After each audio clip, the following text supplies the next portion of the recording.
What's up, guys? Howdy, brothers. Welcome back to another episode of Whiskey and Water. Oh, God. Welcome back to another episode. We are here in person for anyone watching. I don't even know. Do we still do a YouTube version? I don't know. Couldn't tell you. Doesn't matter. We're here together.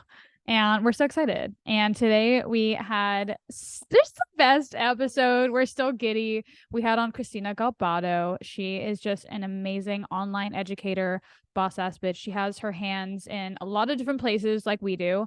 So it was just really, really great getting to chat with her. She's just a girl who gets it. And not only that, she's incredibly humble. She's done so well for her. I mean, through her online education business, she's made over 10 million, and you would never tell by talking to her because she is just, again, so humble queen. So we get into all of the good stuff about the online education business because, as you know, we recently entered it ourselves. So, we had to get the scoop. And Christina is someone that we have looked up to in this space for a really long time. So honestly, it was just like this episode just reminded us like how sick it is to have the podcast and be able to connect with people like her. And she lives in LA as well. So automatic besties. Yeah, no, when I tell you guys, like, Christina is our Roman Empire. And she really has been such like, a role model for us starting this journey. We didn't know anything about selling a digital product. And thanks to her course, like, that is the beauty of courses, like how much information you can learn and how much value you can get out of just not just an online course, but like we get into it in our conversation, but like, people pay so much money for degrees and it's just crazy what you can get out of an online course. And we deep dive into it, like I said, but yeah, just a really cool moment for us to get to sit down and, pick her brains, it's not working. Get an inside look on where she started to where she is now. We talk a little bit about her sobriety journey, and that's really cool because she gets super vulnerable with us. And yeah, it's just a really great episode. I think you guys are going to absolutely love it, especially if you've been dabbling with the idea of selling a course or any sort of digital product. Definitely give this a listen till the very end because there is a lot of good stuff in here. But before we get into all the good stuff, we're going to make you guys listen to us catch up. So shall we? Should we start off with our Amazon purchase of the week? I'll kick it off. Please share yours. You have to. So my Amazon purchase of the week is, well, not, I made a lot, but the one I'm choosing to share with y'all is a freaking lancet. Do you know what a lancet is? To open it. Yeah, like to like lance my skin. Yeah. No, I'm about to go ham on these at-home facials. No, the girl at my facialist was like, yeah, you should buy one because we can't do it here. It's like illegal to like lance someone's skin apparently. But she was like, you can do it. Why did I get it done? She was fucking you up. I'm telling you. I've had it in multiple places. They were fucking you up. What? It's illegal? She said it's illegal to do it in Florida. For estheticians are not legally allowed to do it in Florida. Dude, remember when you used to be coming home all I know. The girl did it on too. No, they can do extractions. They just can't lance. Are you sure? Like they poke a hole with a needle. They can't do that. She literally told me I would do this on you, but it's illegal. You've never gotten it done yourself? At sauna, no. Well. Whatever. So anyways, at least she didn't do it. Shout out her following the rules. So anyways, I got one for myself because I have some lives replaying every facial she's ever had in her fucking brain. Yeah, because I have some deep acne shit. I'm like trying to talk and I'm like I should sue. Maybe they just didn't want to do it to me and they lied. So yeah, I'm really excited because my skin's about to be looking flawless. Guys, it's late in the day. You guys know how this one goes. You guys know after like a 3 p.m. our recordings just turned into mumble jumble. Okay, I have a few Amazon purchases. First being alcohol prep wipes or pads. This is for phones. Yeah. I got Air Maxes recently. From the podcast, right? The headphones. Exactly. So like you just never know. And I feel like it's better than I don't know. I guess I could get like a Kleenex, like Lysol or something like that. But whatever. I just like how it's like a little pad and I can just swipe my phone with it. I could swap my Air Maxes with it. I can swipe whatever I want with it. Pro tip. I can't. Okay, we're gonna wrap this up because we are Delulu. My next is a zipper pillowcase because I am tired of seeing the inside of my pillow. It gives me the heebie-jeebies. I don't like it because you can't wash the whole pillow. Like you probably could, but it would like fuck it up. Like you can't. I don't throw the whole thing in the washer, so it gets a little yeah. So I finally invested in zipper pillowcases. And then my third is a great vibrator that I would highly recommend. It's link in bio. I actually did just send Jess my affiliate link for it. So yeah. And that's all for our Amazon purchases of the week. She's about to make a kickback on my nut. Bars. All right, guys, enjoy this episode. Okay, guys, I'm sorry. I'm gonna take it back. Reel it in. Okay, so guys, I go to Australia in exactly 1 month, and I've been getting an entire new wardrobe for it. I'm so excited, but it and Liv was like, oh, so you leave tomorrow, and I'm like, yeah, basically. It's gonna come up so fucking fast, and then I'm there for 6 weeks. I don't know how I'm gonna survive. I'm gonna live in an entire. That's longer than I spent in Ibiza. And how long was I in Ibiza? Like for like a month, and like it's even longer. It's gonna feel like an entire lifetime. If I come back pregnant and married, mind your fucking business. I'm just kidding. I wouldn't be mad either. In fact, in fact, I might make it happen. Who knows? I'm just kidding. But as you guys know, we're obviously here in person. So I've been in Miami for 2 fucking weeks now. I was originally going to fly back after our first shoot for I was going to fly back for 5 days, come back. We had a shoot today. I think it was 4, somewhere between that. But I was going to fly back for this shoot that we had actually today. And then I'm flying to Costa Rica tomorrow. But today's shoot happened to be canceled due to weather. So that was really fun that I stayed here for that. That didn't happen, but I do fly to Costa Rica tomorrow for a family's wedding, and then I'm back in LA on Monday, and then Olivia flies to me the next day. So very exciting stuff. Yes, lots of fun things happening. Me and Anna are going to LA. We're going to have a little socially ambitious week. We are working on our next product, so we're all, going to get together and Dern. Have we told the brothers about Dern? I think we have. We've mentioned it.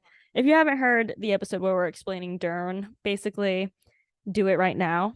Dern. We've been in our DIRN. We've been in our Dern era.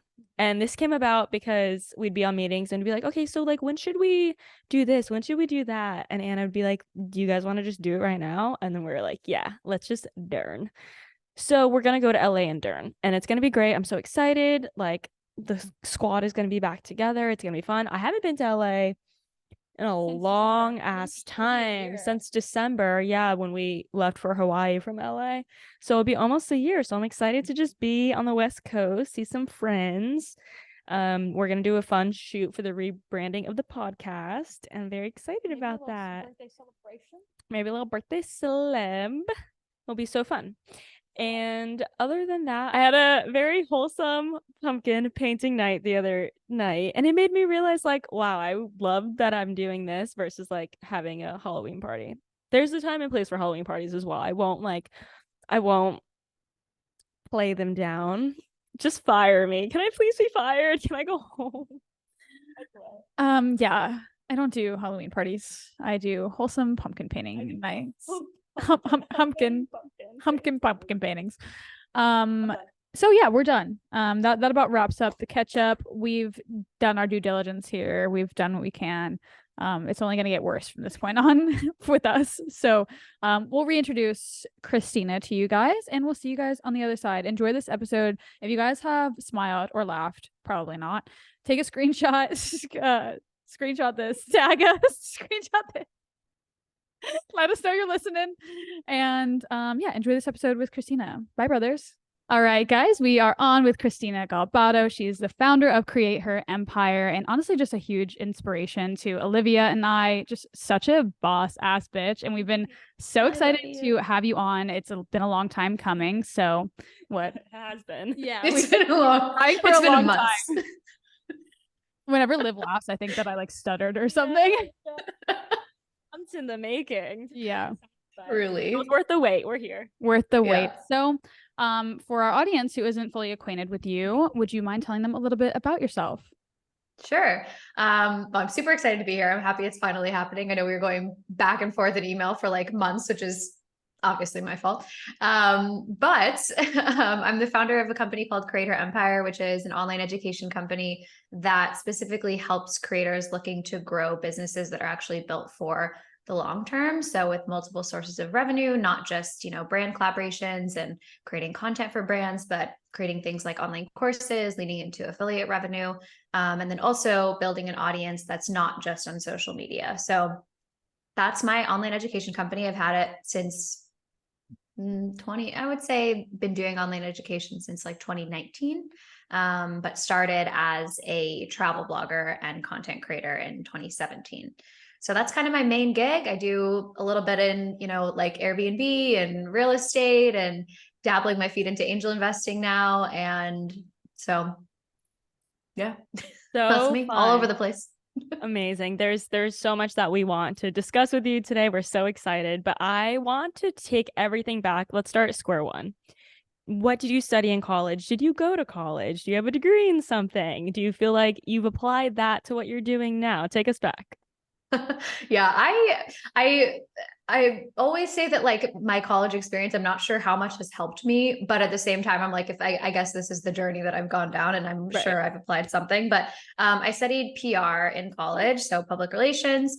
So I have a little bit of a marketing background. And after I graduated college, I moved to New York City, worked in PR for how long did I make it in the corporate world? Like a year, I think, but probably 6 months before I started my travel blog. And that was at a time, so 2016 was when there were, I think, a few select like big travel influencers out there, but like nobody was really talking about that you could make money, or nobody was really making money with like 10,000 followers online. So I did it as a passion project. It was just like a fun way for me to write and create content about my favorite passion project, which is travel at the time. So started posting on Instagram, started a blog, and I was super consistent with it because I hated my 9 to 5. So I spent like all of my waking hours on this side project, and it grew faster than I anticipated.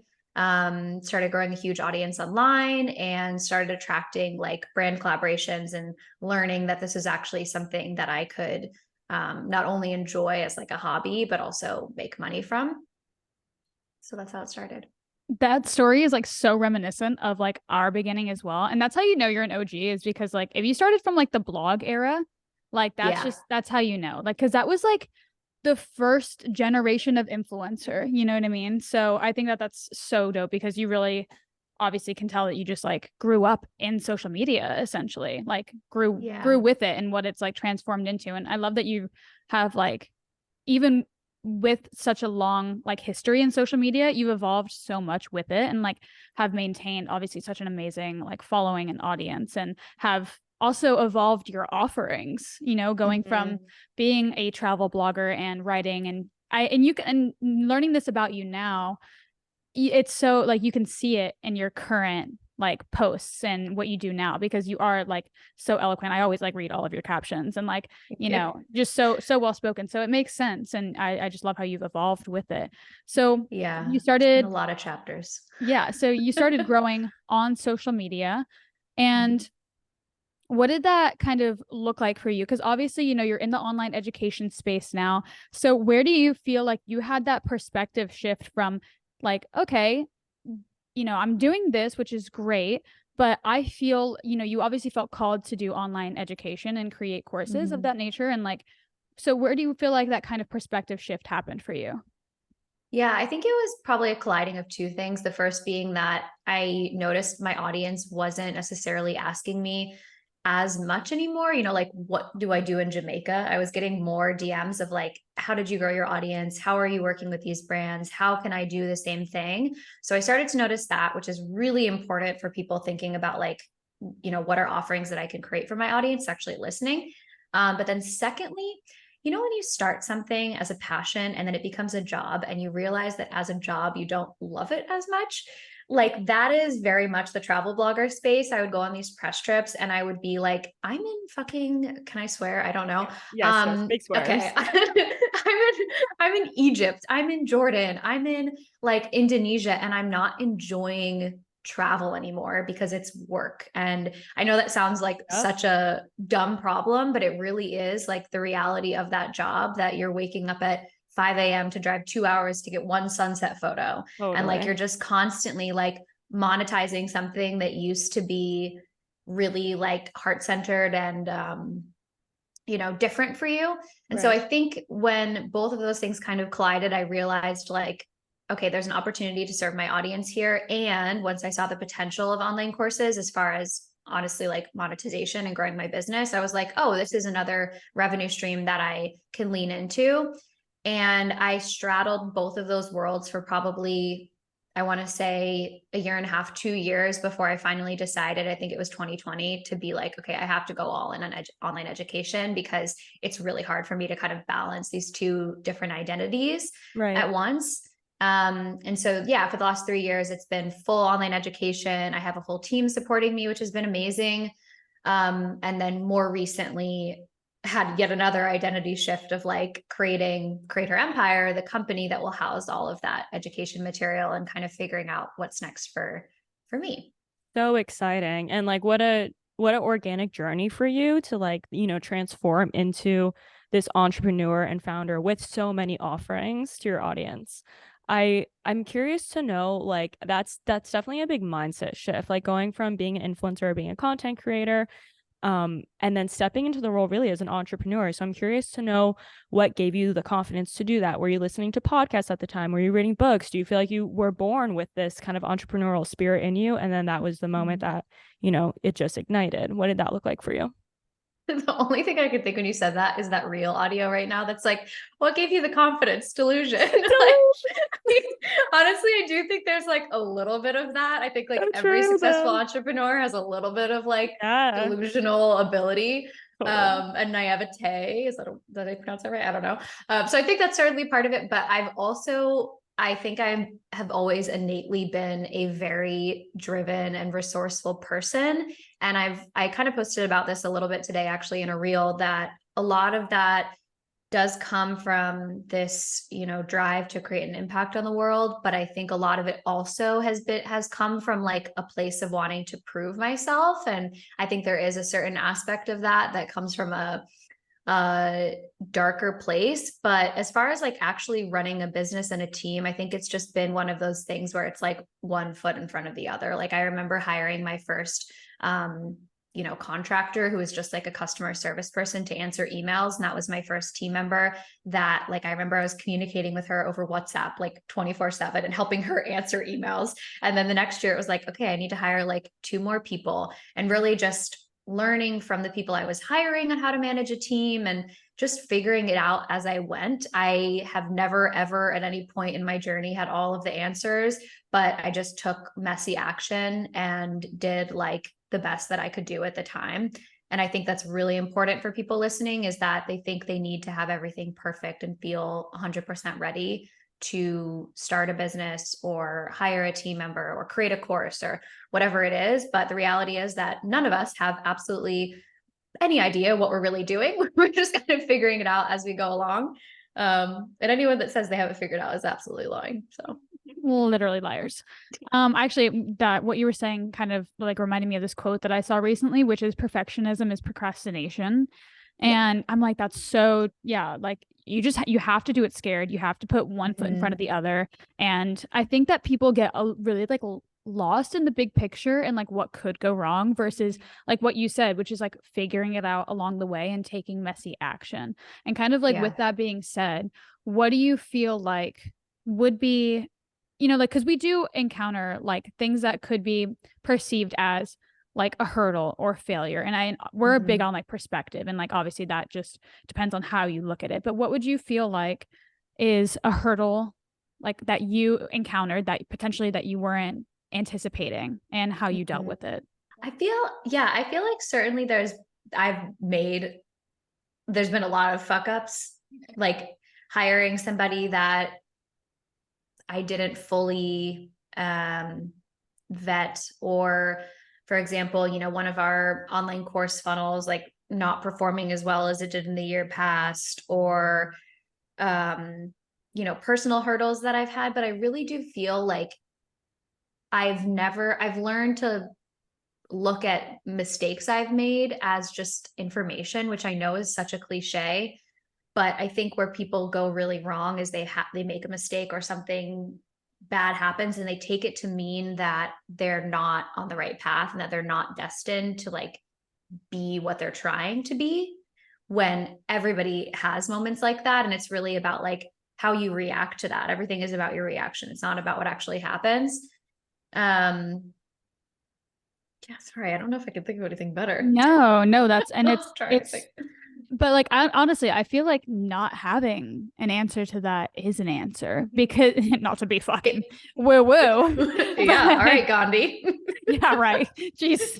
Yeah, no one fucking quote me on that one. But you know what I mean? Like, because it's so true. Like how you perceive, like success is in perception, and like success is like 100%. Success and failure are all, subjective to objective. They're objective, right? Not subjective. It's objective. It's objective to each person, because like, what's something that we may consider a hurdle, someone else could consider failure, and also like taking things as like redirection, and like even just like divine alignment, like even something as small as like, I missed a flight last week and I was like, you know what? I wasn't supposed to be on that flight. I wasn't supposed to be landing in Miami at that time. I wasn't supposed to be waiting seeing that and person taking a red eye later, Yeah.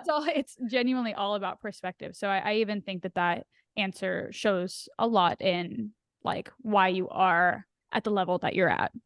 Yeah, that did actually provide a lot of clarity for me too. As you said that, I was like, because I don't see anything as like a mistake or anything like that. And I always say to people that in the moment that you feel like you are going through a tough spot, if you just like zoom out and think about the like bar graph that is your journey, a bar graph has like, little ups and downs along the path. But if you zoom out, your overall trajectory is upward. So as long as you're like doing better than you did yesterday and taking the lessons, that's the best you can do. Totally. Bars. And especially, this is also cliche, but especially with social media, when you're constantly seeing everyone's wins, not everyone is sharing all of their losses or their hurdles or the bumps in the road, so it's like you think that it's not normal when you come across them, but when really in reality everyone is dealing with it. Everyone's going through the same shit. We're all humans 100%. At the end of the day. Yeah. I'm curious to know how you feel like stepping into this role of being an entrepreneur, growing, a multi-million-dollar successful business, how you feel like that has contributed to your own personal development or personal growth, because there's so many challenges that come along with being an entrepreneur, especially from what it seems like you're a solo founder, and like kudos to you, hats off to you, because that is like, we always say like we're so thankful we at least have a sounding board to be like, am I crazy or are they crazy?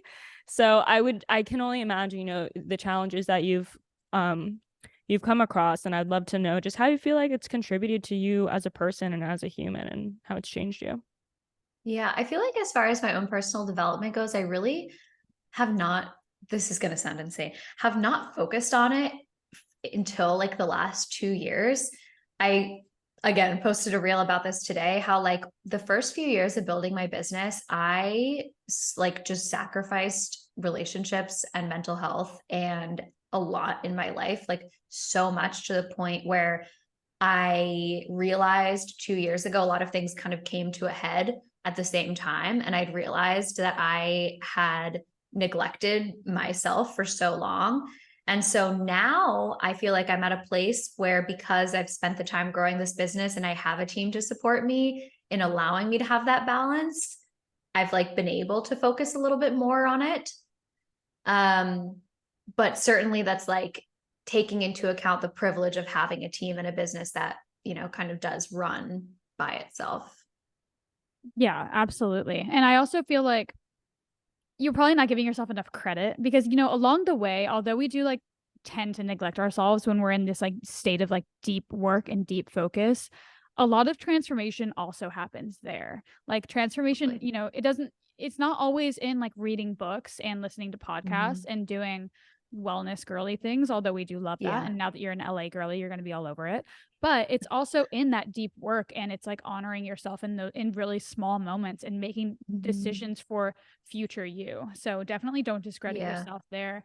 And kind of on that, you know, on that same wavelength of, you know, self-work and these things, I noticed, or I read that you became sober recently in the last few years, which I think is really, really incredible. And I'm sober curious myself. Olivia, actually, I don't know if you know this, but she doesn't drink. She's allergic to alcohol. So that's kind of why we're whiskey and water, because I drink a lot and she doesn't. But I like to take like my little stints of sobriety, and reading your posts, you know, actually inspired me. Like I did sober August, and honestly like felt incredible. And even like taking that month and being uber intentional really did change my relationship moving forward with alcohol. And I feel like I've been so much more intentional about my consumption and, you know, the drive behind, you know, like what, like maybe not 12, maybe not 12 tequila shots, maybe, girl. How about that? That'd be crazy. So I would love it if you spoke a little bit on like that decision and, you know, what inspired that and how you feel like it's contributed to your well-being now. All of my well-being. I I got sober in April 2021. So that was sort of one of the things that I'd mentioned that kind of came to a head at one point. And you know, getting sober kind of forced me to look at all of these other areas of my life that I'd neglected, kind of as I was mentioning. But my relationship with alcohol, like from the very beginning, was not very good. And I think, you know, like many people who end up having to get sober, it just sort of escalated over the years to the point where I realized this was not something that I had any control over, and that if I didn't get sober and didn't look for help and support, was going to be something that I mean, like took me down. So getting sober it's the best thing that I've ever done with my life. Like me, mindset wise, 3 years ago versus now, I am a different human being. And it's also allowed me to connect with a lot of people online and have an impact in a way that I didn't necessarily have on quite as deep of a level before. So I shared about my sobriety like 6 months, I want to say, after I got sober. And I remember like recording these stories for like 3 hours and just feeling so terrified posting them. And I literally like posted these stories and like threw my phone into the other room and like went on an hour-long walk. And I was like, Jesus, take the wheel, whatever happens, happens. I was so scared, like had one of those like vulnerability hangovers big time.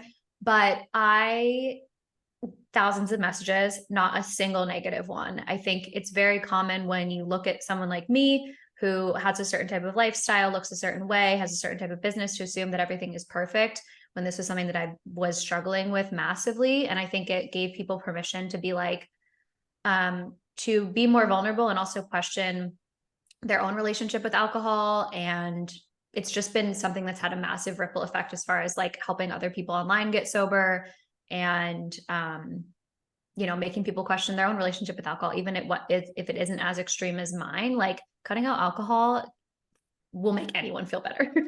You know, 100%. I mean, I think that it's honestly really unfortunate how normalized it is.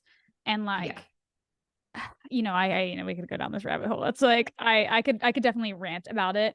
But again, even taking that month off, I realized I'm someone that struggles like with my mental health already. Like I'm already prone to anxiety and depression. And if you've ever been hungover, you know that it gets exacerbated times 20. And I was like, it's simply just not worth it. It's not worth having terrible anxiety for days. And especially when you're someone who's extremely like goal oriented and has large goals, as you know, we do. It's like, why would I let this like, because if it was like just like one day, right, like if it was just like, oh, Mhm. okay, I have a little hangover, whatever, but it's like, you know, for me, and I can only speak to my experience, it, you know, it lingered for days and days into my work week. And Yeah. it's like, okay, Yeah. well, now this is like starting to make me a worse friend, a worse Mhm. boss. It's making me Yeah. have a short temper. It really Yep. just, it lowers your vibration so much. 100%. And it's like sabotagey in a way too. Oh, so sabotagey. And you have no Yeah. one to blame but yourself. You know what I Exactly. mean? It's a guilt. And then, yeah, and then Yeah. you're in the guilt loop, In the 100%. guilt loop. Yeah. The So, shame loop. Yeah. It's not good. yeah. So I've been like so much more intentional just about it. And I honestly, I do feel like at some point I'll probably move into sobriety if I, you know, if I feel called to. I feel like I'm even Yeah. kind of just, you know, teetering closer and closer to it as I age Mhm. normally, just because I feel Yeah. less called to it. And I love that you share about it, because I even like I posted a TikTok on like the month like that I was doing and like the realizations that I had, and so many people Mhm. commented and were like, Yeah. yes, like I needed to hear this. Like I have, and like again, we normalize people having drinking problems. It's like blackout or back out. Like, what are we Yeah. talking about here? Yeah. I know. Like Why is it like this? I used to, this is maybe my first clue that I needed to, you know, go get sober. I used to say like, I don't trust people that don't drink, which is Yeah. like projection at its finest. No, that's so relatable. Like, It's insane.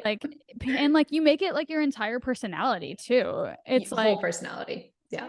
like no, like I have a tattoo of like a martini on my arm. Like why did I Why did I do that? who didn't punch me in the fucking face? I'm So dead. yeah, we could obviously go on about Oh it, my but and God. it's something that we That's share about so a funny. lot, especially just like as you know we age, and we've had the podcast for 4 years now, Mhm. so like a lot of our audience has been here from the start, and like at the beginning of Yeah. this podcast, like Olivia and our podcast manager or like our podcast producer would come into my apartment, rip me out of bed, I'm hungover, and be like, dead. bitch, it's time to film. And just I'm like the dead. stark difference between that person and this person is just like Yeah. so wild. It is. And it also teaches you how to like, well, there's so many things with not drinking, but it teaches you how to like regulate your emotions, you know, because you realize you're like, okay, I'm drinking because I'm like anxious right now. What is Right. something else that I could be doing besides Right. drinking wine? Or like, I'm sad. Maybe I should like feel that for a second. So it's Yeah. interesting when you stop drinking, you're like, oh, I have to like feel Emotion. things like Yeah. a normal person. Yeah, Which and is I think that new. it goes back to our culture and like, you know, us romanticizing drinking and you know having that as a clutch, like, oh, I'm just gonna unwind, take the edge off with a glass of wine, you know. Totally. And then It's you're like hungover. everything. Yeah, exactly. Everything in moderation, but I do just want to like again say like thank you so much for your transparency and vulnerability on that, because you don't know how much it can really make a difference in an audience. Yeah. And Yeah. again, like just pulling back that curtain is so it's like refreshing, you know, especially seeing it from someone who, yeah, online and in real life too, like has this uber amount of success, and you're really humanizing yourself. And I think there's so much beauty in that. Yeah, and I really appreciate that. And it makes your audience feel like they're closer to you, because they are, you know, when you show Yeah. that level of vulnerability. Yeah, that's what the thing I share with like my students and in my courses a lot is that I think there's a gut reaction with social media. And maybe this is more related to like the millennial generation to only be sharing like this super curated, Right. happy Picture highlight reel perfect. kind of life. Yeah. But the more you can like actually share your vulnerabilities and the challenges that you've had, like those are the moments where I've been able to actually really connect with my audience. Not like, here's 5 tips for growing your Instagram, but like, here's why I'm fucking crying today. You know, like Yeah. here's why I'm like on the brink, right? So Yeah. like that's when you have those like deeper conversations and people see you as like a friend. And that's where influence comes from, is when they have that kind of friend connection with you. Totally. I love that. Yeah, and even just like I've had people reach out. I share a lot about like fitness, and like I go to the gym almost every day, and I'm always sharing about it. And you know, I have my followers reach out and be like, how do you get to the gym every day? And I'm like, do you realize that I'm not posting that, like I'm not faking a gym selfie like on the days that I'm not there. Like I'm not posting and you're not seeing it. Like you're only like all that's registering is what you see, not what you don't see, because like the brain doesn't work like that. And it's like, so there's so much to people's lives that we're not seeing, and we're just kind of like filling in the blanks on it. But it's just like we're writing stories, and you know, like of things that just simply aren't reality. So it's just so important to recognize that social media really, really is a highlight reel, as much as cliche as it 100%. is to say, but it's like, Yeah. you have to remember that, like, even us. Yeah. And like, we live on social media. Like, that's, where we showcase so much of our lives. And, Mhm. Even ourselves who know that we're portraying a highlight reel. Yeah. I can go on some girl's account and be like, fuck, her life looks sick. And then I'm Yeah, like, I don't know what this totally. bitch is going through. I don't know. Yeah. Like, because Yeah. she could be struggling, or her life is sick and you can take it for inspiration. But you know what I mean? Like, Yeah. you have to take I get the caught in good that with the too. bad. Exactly. Yeah. It's, And you have to remember those like morning routines is like them setting up a tripod for 15 minutes and shooting the same, like brushing their hair thing 50 times in a row for that like 0.3-second shot that they got. Like it's all. yeah. And it's funny because like we're all both sides of the coin. Like we're all both the person viewing and being like, damn. And then we're also the people recording ourselves doing that same shit. Part of the problem. Yeah. So it's just, it's a always funny space to be in. It is. I'm curious to know how hands-on you are in your business as of now. You mentioned that, you're pretty, like your business can run itself if you want it to. And yeah, I would just love to know, you mentioned scaling. I'd also love to know how many people you have on your team right now. And then, yeah, how hands-on you are. Yeah, in terms of how hands-on I am, I was actually reflecting back on this the other day because we have our Black Friday sale coming up for our courses. And I realized I was like, the first Black Friday sale I ran was in like 2018 or 2019 on my one course. And I remember being at my like grandma's house. The story will come back. Go for it. We're just going off for a second.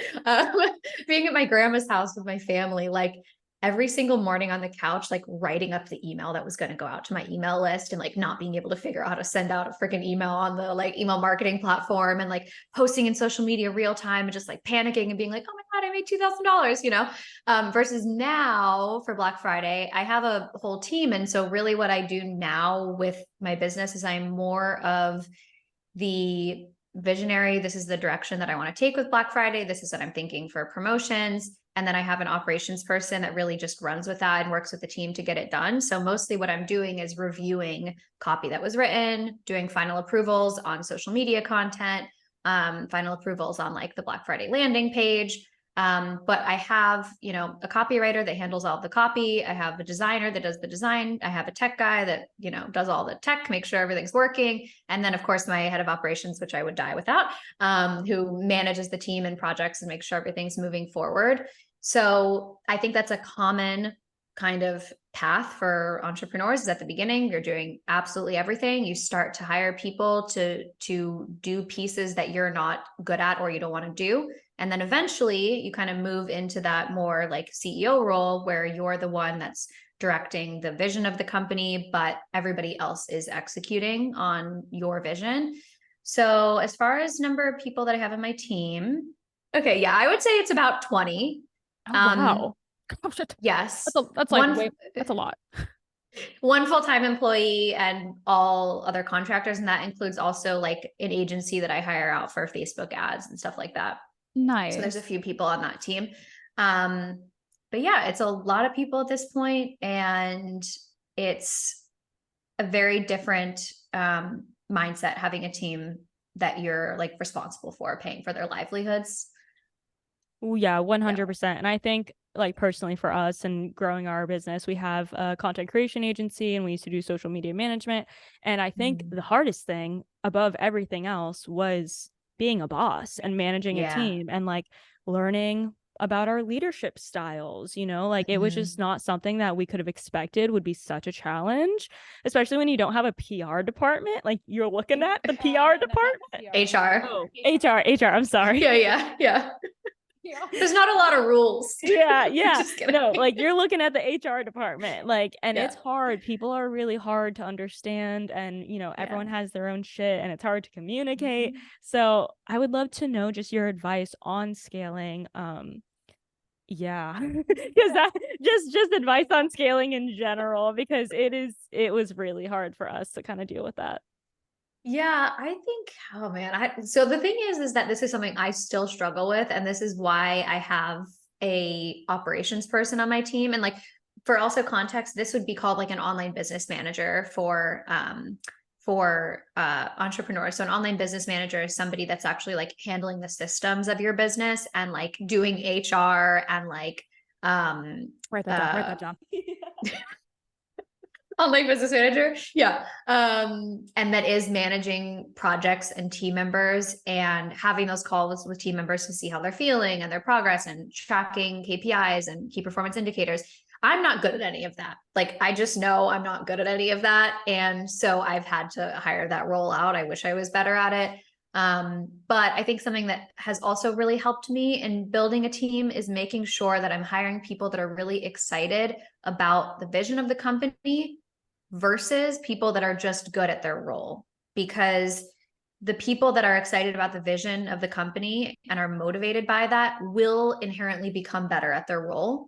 Versus if you have somebody that's like, yes, I can do the tactical things, but they're not super excited about the company. They're not going to be as proactive. They're not going to work as hard. They're not going to be, exactly, they're not invested. So even when I hired my head of operations, who, like I said, I would literally die without, it was between her, who like didn't have quite as much operational experience, and somebody who did have that operational experience, like years and years of it. But I could tell that Laura was so much more motivated and like excited about what I was doing and had all of these ideas and was proactive. And she was the best hiring decision I ever made based on that gut instinct of like, who am I actually connecting with?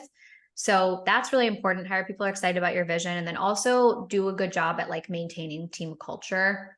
So having like things once a month where the team is getting on, and, you know, you could do like some sort of, we've done like virtual game shows. We've also done like coffee and like work together on Zoom and talk about life and do all of that stuff. There are systems you can build into Slack as far as like on Fridays sharing, you know, something you're doing for the weekend, or, you know, just little things you can do like that for a virtual team.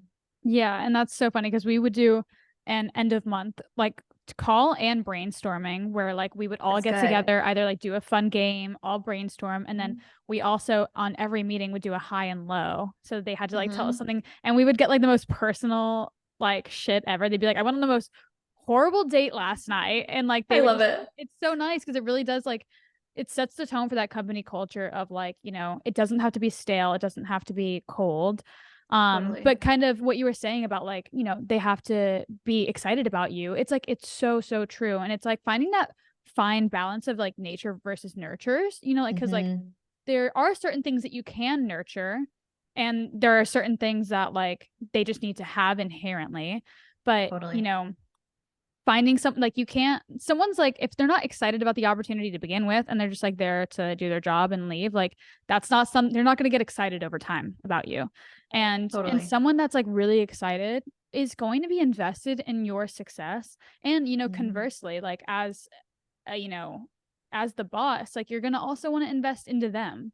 Like anyone that like we hired, like, you know, back in the day, like has a spot for us if, you know, something ever moves forward, and like, you know, because we have such good relationships with them, and they like, you know, we both invested in each other at such an early stage that like, you know, it's, you know, it's really special to find like good work like that. So I think that that's like such sound advice.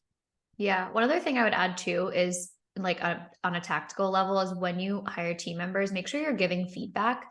There are a lot of people that I've like either had in coaching programs or like friends that are entrepreneurs who hire people and they're like, well, they're not doing this job right. And I'm like, have you told them that? Like people just kind of skip the like that nurturing phase you were talking about of like, you can't expect somebody to just plug into your company and know exactly how you want it to be done. Right. So making sure that when you hire somebody, you've set aside the first couple of months of realizing that you're going to have to spend a little bit of extra time making sure things are done the way you want them to do, because your business is your baby and they will learn, you know, like the right person will learn. Yeah, 100%. We actually in our course, we're teaching people how to be influencers assistants, and that's something that we tell them too, is like the beginning, the first month or two is going to be a learning curve, and like the assistant should give the influencer an opportunity to give them constructive criticism, and then we send a reminder to influencers like, hey, this is a learning curve.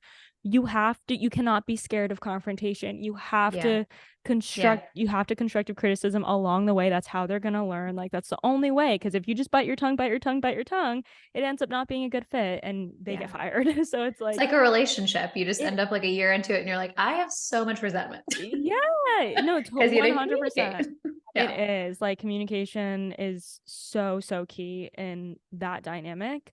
I'd love to kind of moving into like, the nature of your business model. I would love for you to just speak briefly on the power of digital products because it's something that we are new to as of January of this year is when we launched our Yeah. course. And we kind of looked at each other and we're like, why didn't we do this sooner? Yeah. Because we had our Honestly. agency before and then we started the Yeah. podcast and we're still influencers and we're Mhm. used to kind of what that business model looks like. But once we launched the course, we were like, wow, there is so much possibility with this. Like, why didn't we start sooner? We're trying to convince all of our friends to make Yeah, courses. it's We're like, literally you have me. to do it. Yeah. So yeah, I would just love for you to speak on it for our audience who isn't already familiar with digital products and what it looks like to sell them. Yeah, that's literally me. I feel like I'll be like at a coffee shop and I'll be like the barista. I'm like, you could create an online course. No. On how to make coffee. What are you doing? After we took your course and we were in like one of your like live webinars sort of things. Yeah. Like I think one of the examples was like a handstand workshop. One of my girlfriends is a yogi. I'm like, dude, you have to make a course. You have to make a course. It's like anything. Like we see everything as like opportunity now. Totally. It's amazing because people like are turning to the internet to learn new skills. Like you no longer, depending, to doctor, you got to go to school, but like you don't need to go to college to make money anymore, right? So a lot of people are turning to the digital space in order to learn new skills. Yeah, the power of online courses is absolutely insane. I would say that they work for, I can't really think of a profession or like what's the word I'm looking for? Industry? Yeah, an industry they wouldn't work for. And the amazing thing about them is that they pull you out of that like needing to trade your time to make money trap. So and that's how you build wealth, right? So with the social media agency, you guys were always having to spend your time working with your clients. And if you did not spend that time, you weren't going to make money. Yep. Versus, and same with an influencer, right? Like you have to work with a brand. You have to spend your time, spend your energy in order to make money. And that's what I was doing before, which is great. You have to diversify your income, have multiple streams of revenue. But with an online course, you are spending the time upfront to create an asset that you can sell at scale. And so with, the online course bootcamp, which is one of my programs, we're teaching you the actual process of how you do sell that at scale. So the opportunity there is really endless in terms of like the revenue that you can make and also in terms of the impact that you can have. And that just like pays dividends for your business in terms of like hiring you're able to make, how you can scale, pulling yourself out of work that you don't really enjoy. So a lot of the times, unless it's a brand I'm super, super aligned with, I don't really enjoy brand collaborations as much. But with having an online course and scaling that side of my business, I was able to kind of pull myself out of that work that I didn't enjoy as much. Be more selective. Yeah. And it's so funny being on the influencer side because we're like, we get paid well, like we'll take an hour to shoot a partnership. We're like, all right, that was good. And then we started selling courses and we're like, oh, I can make this money in my sleep. That's crazy.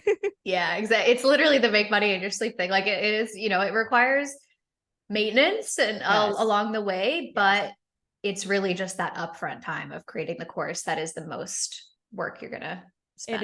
It is wild. And I do feel like our generation is gonna see a shift from degrees to courses because even like I put up a Q&A on my stories and I was kind of explaining the pricing of our course and then one of our students replied and she was like, some people think it's crazy that I spent $700 on this, yet they spend $20,000 on a degree and we're getting 100%. paid the same. Or if not, they have to start at an entry level, which is lower than what an influencer assistant will get paid. And like, I didn't even think about that. She's the one who made that point. I'm like, you're so right, bestie. That is actually crazy. Like, I feel like it's the new like trade. It's $20,000 a year.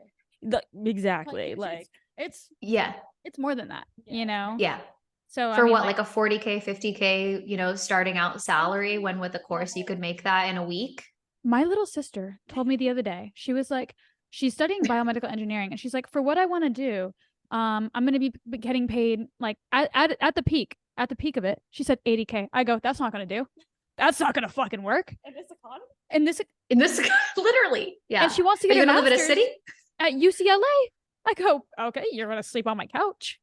Like there's no fucking way. And so I'm like, no, we've got to like, I'm going to sit you down.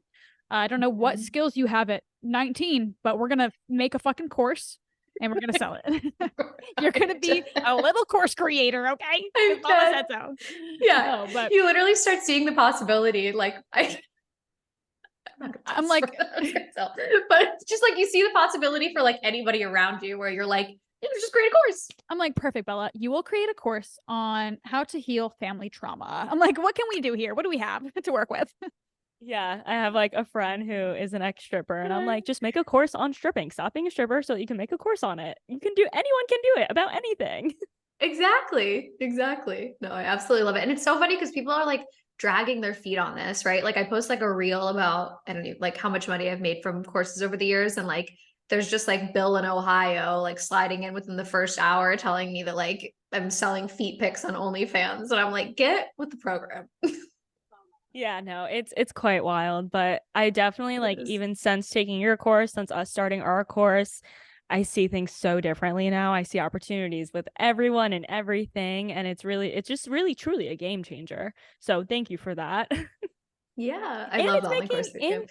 yeah, and it's making a difference. Not only like you're making an impact on yourself, obviously in your bank, but you're also making such an impact on other people's lives. Like you've impacted us, now we're impacting our students, they're impacting other Totally. people, like it It truly is is so a cool. ripple effect.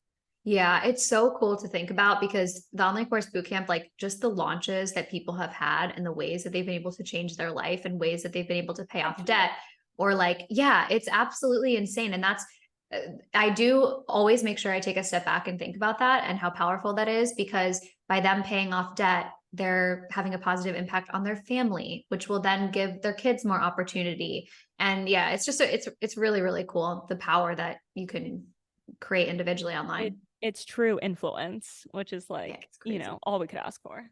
Yeah, we're going to start sending you the nice messages that we get and be like, perfect, you get to enjoy this too. Because it's because of you. Honestly, yeah, it's so cool. It's so special. I love that. Yeah. And I know that you mentioned your Black Friday sale, which by the way, we're buying. So we'll keep you posted on how the Black Friday goes. So you get to just see more and more. You guys are having a Black Friday sale, right? Yeah. That's why Anna messaged you, our business co-creator. And yeah, so it's going to be our first Black Friday. So we're really excited. So can't wait to see what good knowledge you have. And kind of on that note, so you have 3 offerings, right?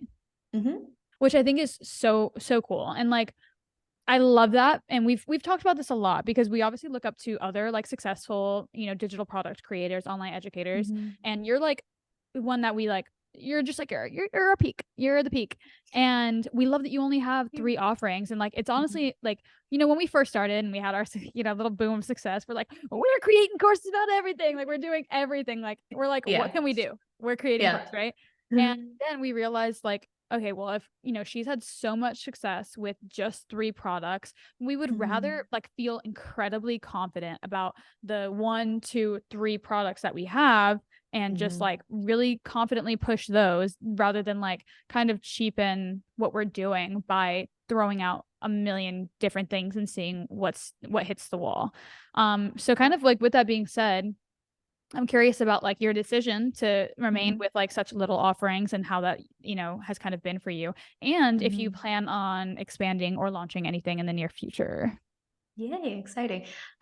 Okay, yes. I think that this speaks to like a larger kind of theme with online business owners that want to, rather than focus on one specific thing, whether it's an offering or it's a social media platform, are just like throwing spaghetti at the wall and trying all of the things at once. The more you can focus in and really like blinders on one product, the more attention it's going to get and the more, possibility it has to scale.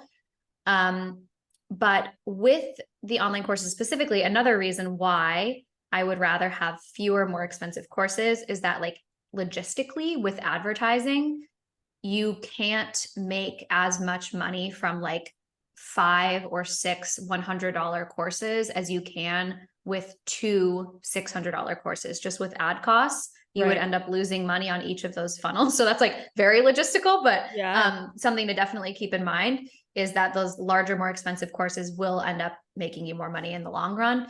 And I teach this in the online course bootcamp as far as like how to run paid traffic to a webinar funnel that will sell your course. And once you kind of figure out, that it's converting well, it really is just adding fuel to that fire as far as ads go. And then the sky's the limit. Like we had a $3 million year with 2 courses, and that wasn't even until we had the online course bootcamp added in yet. Right. As far as scaling out into other courses, I'm really excited about the fact that CreateHer Empire is something that I've founded and that I still lead, and that I'm very much all still in. But the beauty of having CreateHer Empire is that it's not just me anymore. And so there are things like skill sets that I think our students need to learn as far as like systems, project management, team management, the finances behind a business, like those boring kind of logistical things that I'm not an expert in. But because the business isn't just me anymore, I can hire on people to create that content and the educational material for our students. So I'm really excited about like the opportunity that being a little bit more separate from the business is going to have.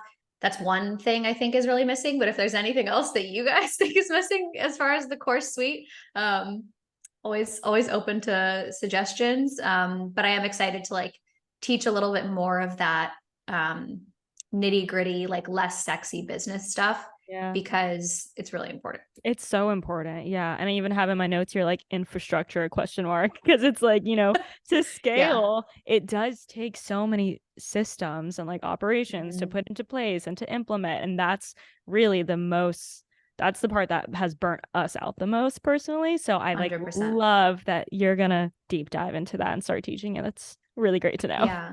Start building out like workflows and systems in ClickUp. We use ClickUp a lot. Just as far as like managing all the different pieces of a project and phases, and you can assign team members and due dates and all of that stuff. So if you don't use ClickUp or Asana or something like that, that's a good one. Well, we are Trello girlies, but we will look into ClickUp because I trust anything. No, if it works, it works.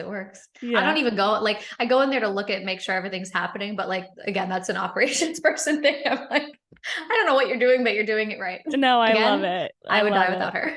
That's the best. And I'm so glad that you have that go-to ride or die, like right-hand person. Because, how long has she been with you? She's been with me since 2021, early 2021. So about 2 years now. Yeah. But again, an OBM, like that will be organizationally like really helpful. Cool. So cool. I'd love to know, just to wrap this whole thing up, what does a day in your life look like? How much time do you spend on work? How much time do you spend on self-care? Like, what does just a typical day in Christina's life look like? Okay. Probably now that I have CreateHer Empire running, I would say that like specific. Hyper specific. Okay, we're doing like skinny confidential specific. You brush your teeth, you poop. Okay, perfect. 7:05. I'm just kidding. I normally wake up at like 7:30. I have my typical kind of basic bitch routine. I like journal and do like a 10-minute meditation outside. That's been like just important to maintain my mental health. Another thing that's been a game changer for me is that I turn my phone in airplane mode before I go to bed, and I use one of those like Hatch sleep alarms to wake me up. So my phone is like outside of the room, it's on airplane mode, and I don't turn it on until after meditation, journaling, and berries. So I don't turn it off. Yeah, like full morning without my phone. And that has been like the biggest mental health game changer. And I know it's hard. So hard. But first of all, everyone always asks me this. What if there's an emergency? There's no emergency that is going to like completely spiral in 1 hour and a half. Like it's going to be fine. So like someone else can handle it. But that helps so much because it like sets your tone. You can decide how your day is going to go, get your mind right before 1,000 incoming things are happening. So yeah, that's my morning kind of situation. First thing I'll do in the morning is like any responsive tasks. So that's like emails, that's DMs I need to look at, that's Slack messages. So that way I'm not throughout the day, like checking and responding to emails, which doesn't make me productive at all. Typically really on quick, like berries. Are we doing double floor or are you doing floor and treadmill? Floor and treadmill. Oh my God, you're an animal.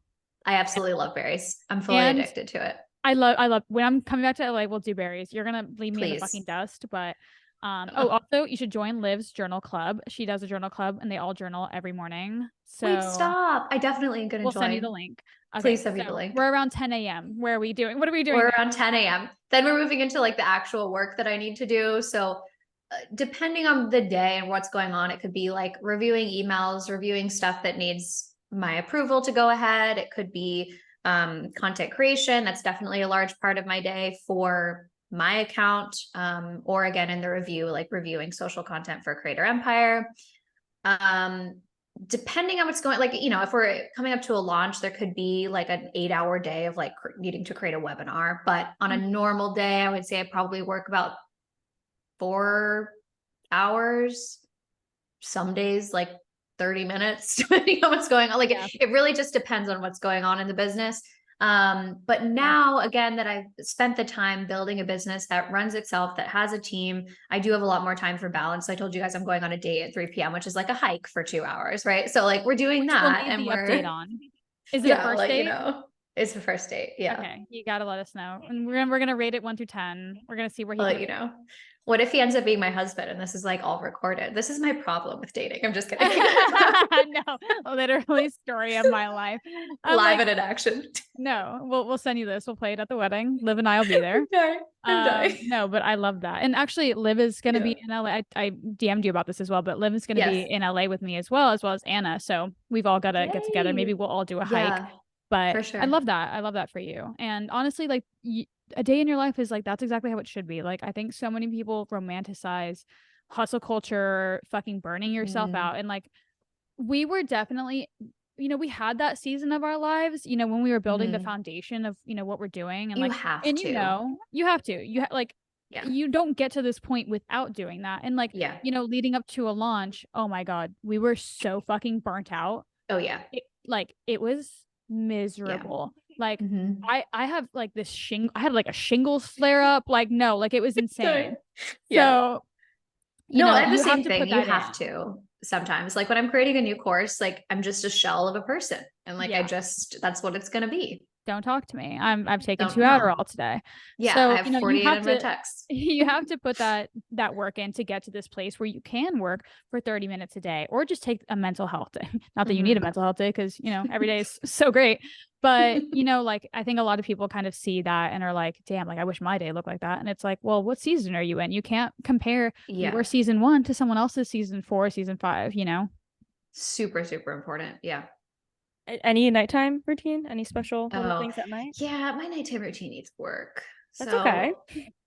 Yeah, normally I'm like, there's not much happening there. No, that's perfect. Scrolling social media. That's perfect. I love that answer. Actually, that's what I was going to ask you. Like, do you have a dedicated time of the day where you scroll, or do you just like let it happen? Because I've been trying to see if there's a way I can be more intentional about that time, because as our job, like we have to be on the pulse, you know, we do have to scroll throughout the day, but then I do it before bed and I'm like, I feel like this isn't healthy.